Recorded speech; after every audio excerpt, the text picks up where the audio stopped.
सो आइए जल्दी से देख लेते हैं आपके पार्टनर की करेंट फीलिंग्स, करेंट एनर्जी आपको लेकर क्या है।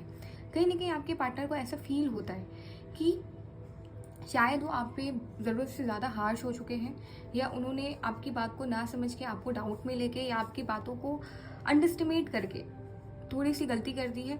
बट उन्हें ये भी लगता है साथ ही साथ अलॉन्ग विद इट कि आप भी ये सारी चीज़ें सॉर्ट आउट कर सकते थे, आप भी अपने एंड से इनिशिएटिव ले सकते थे। केवल इसमें उन्हीं की गलती नहीं है, आपकी भी मिस्टेक है। आप भी सारी चीज़ें अपने एंड से एफर्ट्स के साथ में या अपनी एंड से एक्सप्लेनेशन के साथ में, या आप भी अपनी एक्सरसाइज जो भी फैक्टर से आप अपने पार्टनर को कन्विंस करते होंगे या करते हैं, उससे आप उनको कन्विंस कर सकते थे। यू नो वेरी वेल कि उनको कैसे मैनेज करना है, उनको कैसे हैंडल करना है। सो सारी मिस्टेक उन्हीं की नहीं है, ठीक है। उन्हें ये भी लगता है, साथ ही साथ वो अपने आप को भी मानते हैं कि मैंने भी गलती की है, बट कहीं ना कहीं उसे एक्सेप्ट करने से थोड़ा सा वो अपने आप को हिचकते हैं। और यही सेम चीज़ आपके भी अंदर है।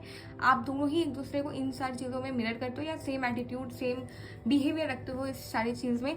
बट कहीं ना कहीं ये जो इंट्यूशन आप दोनों के अंदर है, आपको अच्छे से पता है कि आप भी कहीं ना कहीं छोटी मोटी मिस्टेक्स करते हो और आपके पार्टनर भी करते हैं। बट एक दूसरे के सामने अपनी गलतियों को एक्सेप्ट करने में आप लोगों का ईगो क्राइसिस आता है, या मे बी आप लोग एक दूसरे के सामने वो चीज़ें एक्सेप्ट नहीं कर पाते, बिकॉज आप लोगों को कहीं ना कहीं अपने अंदर अपने मन से लगता है कि मैं अपनी बिहेवियर में चेंज लाऊंगा तो कहीं ये मुझे कुछ और ना समझ ले, या फिर मुझे लाइटली ना ले ले, या फिर कहीं इनका मतलब वो अफेक्शन कम ना हो जाए।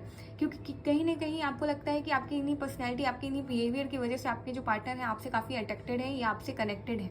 सो आप दोनों में से किसी एक को ऐसा भी फील हो सकता है कि अपने आप को डाउन जान के नहीं कर पाते होंगे, ठीक है, जानते बूझते, कि कहीं ऐसा ना हो कि मैंने अपने आप को थोड़ा सा ये सारी चीज़ों में नॉर्मल किया तो आपके पार्टनर की तरफ से आपका अफेक्शन कम ना हो जाए। आप दोनों में से किसी एक का भी ऐसा हो सकता है।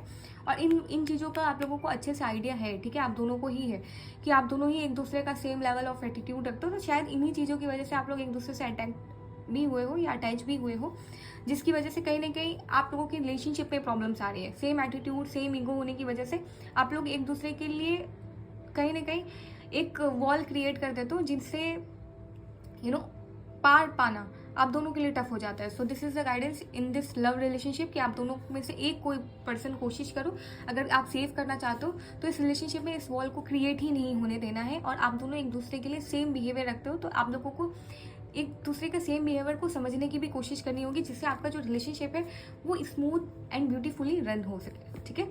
So I hope you like this video. Thank you so much for watching.